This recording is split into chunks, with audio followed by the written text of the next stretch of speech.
Welcome back to the AB Scale Project. I'm Krager. This is Alpha Bravo. On this show, we like big bots and we cannot lie. So this episode will be Titanic. That's right, we're talking Titans. Now we've already done Fortress Maximus and Scorponok, so some of these will not be a surprise. But we have a process, and we're going to go through it. First up, we're looking at the first among Titans, when they were just known as city bots. Metroplex. This guy first appeared in the third season of the original series and was featured in several other continuities afterwards. His most recent animated appearance being the Prime Wars trilogy. For the toys, we have the Playmates Voltron in for the Make Toys Utopia. G1, Tryptocon is standing in for the Master Made Titan, and the T30. I'm not addressing the Cybertron version since it's a different character, and I sold mine in a fit of idiocy. We will be getting a Titan-sized version of the Cybertron this year, and that should satisfy the Titan-sized appetite. Anyway, for playability, we'll remove G1. The Master Made is more of a super deformed version, so it's out. For a Titan, the bigger the better, so T30 wins. I know, it's not a surprise, but the T30 mold is the winner. This is still a great toy and the first among the Titan class. Let's reset for Metro Titan. For Metro Titan, the evil city bot from the Zone comics, he was a repainted G1 Metroplex. He only got the G1 and the Make Toys Dystopia, whom Voltron is standing in for. The G1 is out for articulation, and the bigger the better. So the winner for Metro Titan is the Make Toys Dystopia. If you want them to match Metroplex, you're going to have to customize a T30 Metroplex. That will be pretty expensive unless Hasbro gives us a reissue of T30. Let's take a little bit to look at the minions. First up is Scamper, or his recolor Metro Dash from Metro Titan. Metro Dash only had the G1, so it wins for Metro Dash. For Scamper, the T30 wins. And if you spent the money to customize T30 Metroplex to Metro Titan, you should have a Scamper to customize. For Six Gun, or the evil repaint Metro Shot, we've got G1, Before and After Six Sigma, Planet X Star Saber is sending in for the TFC Gear of War, Siege, the Iron Factory Manacle, that's about half a head taller than Scamper here. Metro Shot only had G1, so it wins for G1. For Six Gun, the G1 is out for playability. For scale, from this screenshot we can assume he's supposed to be around a deluxe scale, so the Six Sigma, the Gear of War, and the Iron Factory are out. So the winner is the Siege. This is a parts former, but so was the original. This would also be what you want to repaint for the modern Metro Shot. For Slammer, or the Decepticon repaint Metro Tank, we've got G1, the accessory for the Before and After Six Sigma, the Kingdom, and Scamper is standing in for the Iron Factory turrets.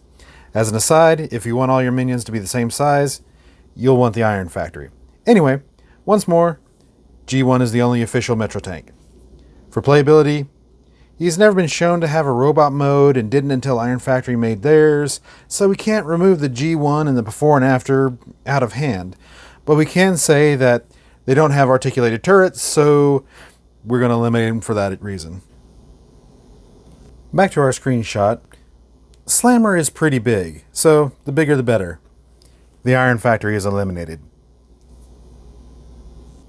So the winner is the Kingdom. This guy was a late stage weaponizer and a heavy retool of Ironworks, but he's fun and the weapon add-ons he makes are great.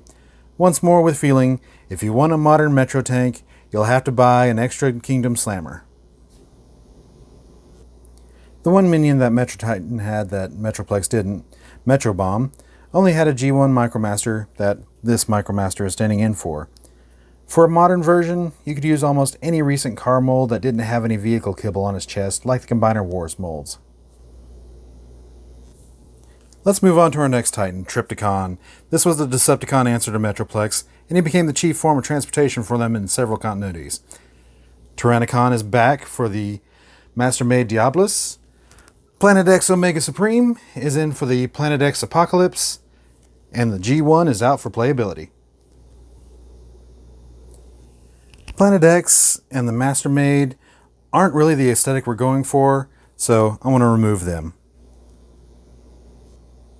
So the winner is the Titans Returns, but don't transform him too much unless you've done one of the many fixes to his hips, which I haven't. For Gigastorm, the repaint remold of Tryptocon, your only choice was the Beast Wars 2 that was a repaint of the G1. If you want the Titan size, you're going to have to customize the TR Tryptocon.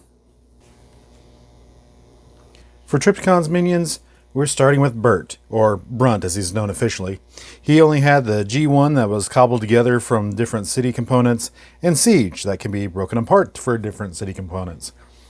Playability definitely goes to Siege. The bot mode was based off the Stormbringer Centurions, so the recolor from Pulse is the best IDW Centurion Droid.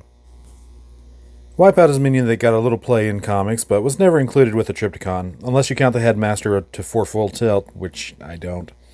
The only official release was a recolor of the revealed shield Windcharger here. If you look at the comics, he should actually be a tailgate recolor, so if you want an accurate one, I suggest repainting a Power of the Prime's tailgate. Full Tilt was a character that mostly had blink and you'll miss it appearances. He only got the G1 and the Titans Return. For playability, the Titans Return wins. We had previously covered Fortress Maximus and Cerebros, but we left out COG. COG only had the G1 and the Siege. The Siege wins for playability.